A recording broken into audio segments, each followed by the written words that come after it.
kebijakan pemerintahan Presiden Susilo Bambang Yudhoyono jilid kedua.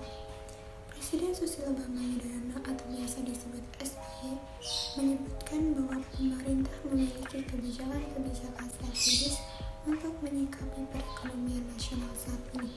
Kebijakan pertama, mengamankan fiskal, yakni postur anggaran dan nota keuangan anggaran pendapatan dan belanja negara perubahan atau biasa disebut APBNP 2012. Di dalamnya termasuk penyikapan jika harga BBM tidak dinaikkan.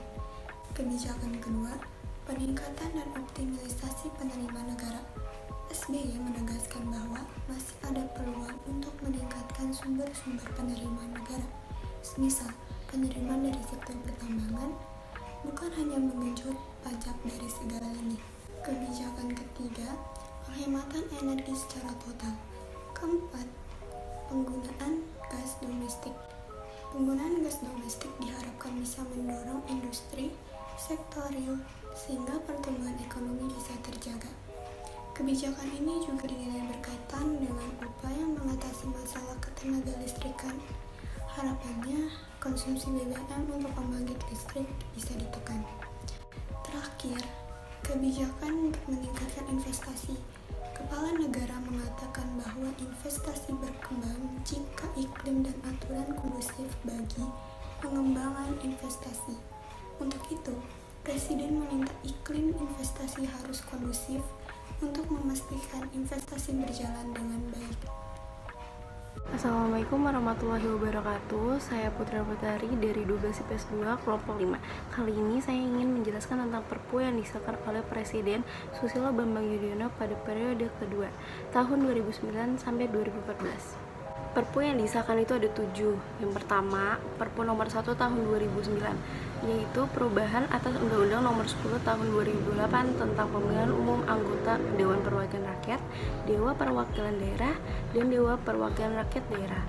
Yang kedua, Perpu nomor 2 tahun 2009, yaitu perubahan atas Undang-Undang nomor 13 tahun 2008 tentang penyelenggaraan ibadah haji.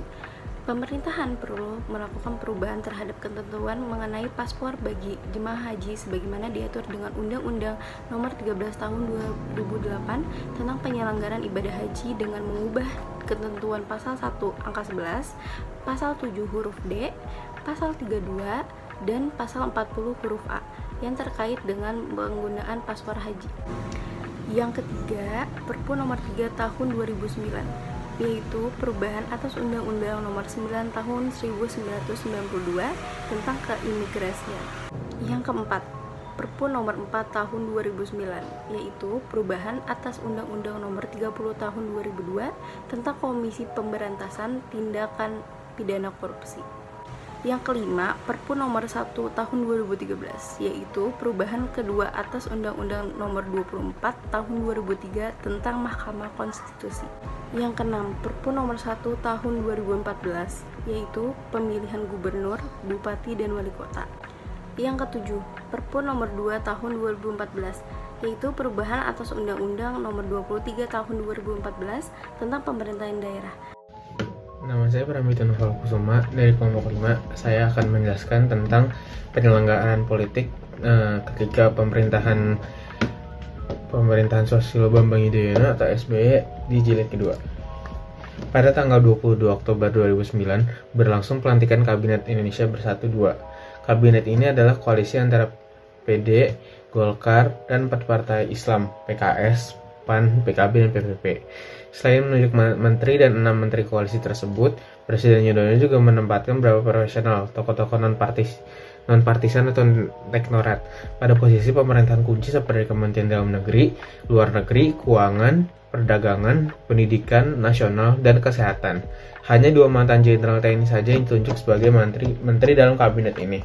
Kendati kinerja makroekonomi kuat, dukungan rakyat untuk Yudhoyono mulai terkikis. Yudhoyono tidak memenuhi harapan mengenai pemberantasan korupsi yang menjadi slogan kampanye penting dari partainya. Kasus korupsi tinggi yang melibatkan penjabat-penjabat pemerintahan menjadi berita utama secara rutin.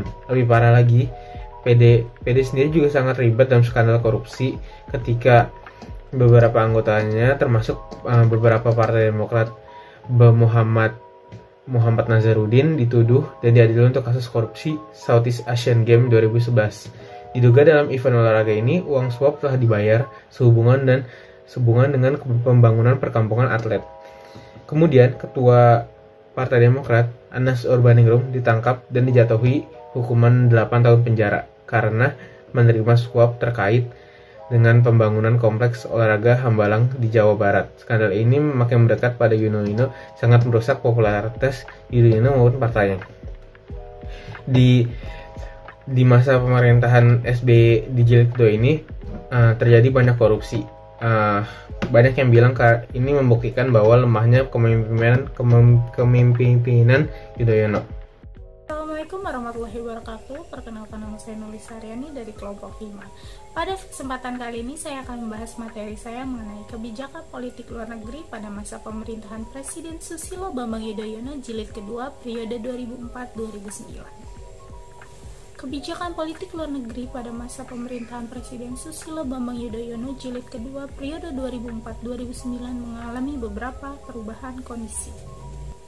Kondisi yang pertama adalah terbatasnya kemampuan nasional dalam menghadapi krisis ekonomi di negara ini, yang menyebabkan mempertajamnya konflik sosial dan politik luar negeri antara negara Indonesia dengan wilayah lainnya di tanah air ini. Sehingga mobilitas ekonomi yang terjadi di negara Indonesia adalah hal yang mutlak yang harus bisa dilaksanakan oleh pemerintahan Presiden Susilo Bambang Yudhoyono. Sisi yang kedua, Indonesia harus bisa mencegah gerakan mispersepsi internasional tentang gerakan terorisme yang belakangan ini marak di negeri ini. Yang ketiga adalah kuatnya peran Indonesia dalam kawasan ASEAN dalam memainkan perdagangan, ekonomi, dan politiknya. Dan kondisi terakhir pada masa pemerintahan Presiden Susilo Bambang Yudhoyono jilid kedua periode 2004-2009 ialah kepawaian beliau dalam berdiplomasi di era globalisasi pada bangsa dan negeri ini. Saya Nafisa Tahira dari kelompok 5 akan menjelaskan tentang kebijakan ekonomi pada masa pemerintahan Susilo Bambang Yudhoyono jilid 2. Pada saat itu, Presiden Susilo Bambang Yudhoyono telah menyiapkan 5 kebijakan usai penetapan APBN Perubahan 2012.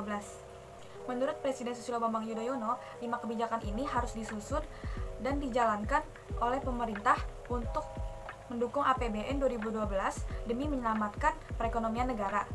Yang pertama, menurut Presiden Susilo Bambang Yudhoyono adalah keamanan APBN 2012. Jika tidak ada kenaikan harga BBM, apa yang harus kita lakukan? Ujar beliau pada saat rapat terbatas bersama jajaran kabinet di Indonesia Bersatu, Kantor Kepresidenan, Jakarta, Rabu 4 April 2012. Kebijakan yang kedua adalah kebijakan penerimaan negara. Menurut Pak Presiden, dengan adanya peluang untuk meningkatkan penerimaan negara dengan cara yang baik, bukan dengan mengenjot pajak, tapi betul-betul menambah sisi penerimaan negara. Kebijakan yang ketiga adalah kebijakan gerakan bersama di tingkat nasional untuk menghemat energi secara total. Kata Pak Presiden, saya akan mengeluarkan instruksi-instruksi Presiden yang baru, termasuk peraturan-peraturan Presiden yang diperlukan. Kebijakan yang keempat adalah kebijakan penggunaan gas domestik.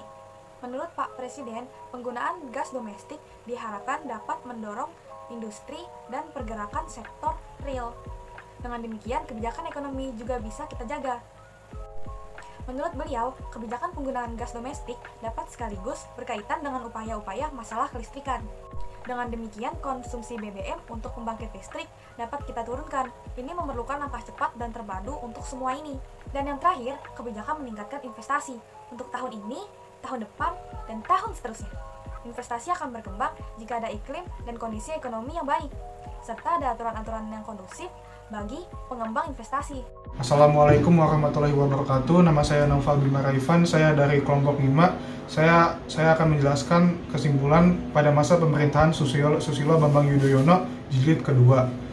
Pada periode kepemimpinan yang kedua, SBY membentuk Kabinet Indonesia Bersatu II yang merupakan kabinet pemerintahan Indonesia pimpinan Presiden Susilo Bambang Yudhoyono bersama wakilnya Presiden Boy Diono. Pada tanggal 18 Oktober 2011, Presiden SBY mengumumkan perombakan Kabinet Indonesia Bersatu II. Beberapa wajah baru masuk ke dalam kabinet dan beberapa menteri lainnya bergeser jabatan di dalam kabinet. Kebijakan hukum. Masalah penegakan hukum merupakan masalah yang selama ini dianggap paling krusial. Masalah KPK pada saat ini sedang menjadi target. Kasus-kasus yang dialami warga negara di luar negeri ternyata sampai saat ini masih terus terjadi, baik yang menyangkut tindakan pidana, kekerasan, pelecehan seksual, penganiayaan, sampai pembunuhan. Kebijakan ekonomi.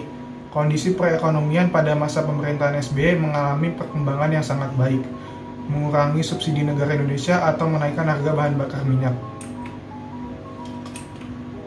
Kemudian kebijakan pendidikan. Meningkatkan anggaran pendidikan menjadi 20% dari keseluruhan APBN, kemudian perbaikan secara fundamental kualitas kurikulum, kualitas guru, dan penyediaan buku-buku yang berkualitas. Kemudian kebijakan sosial. Presiden SBY berhasil meredam berbagai konflik di Ambon, Sampit, dan juga di Aceh. Yang terakhir kebijakan budaya. Keberhasilan dengan pengakuan dari UNESCO bahwa batik Indonesia adalah warisan budaya Indonesia. Sekian dari kelompok 5. Wassalamualaikum warahmatullahi wabarakatuh.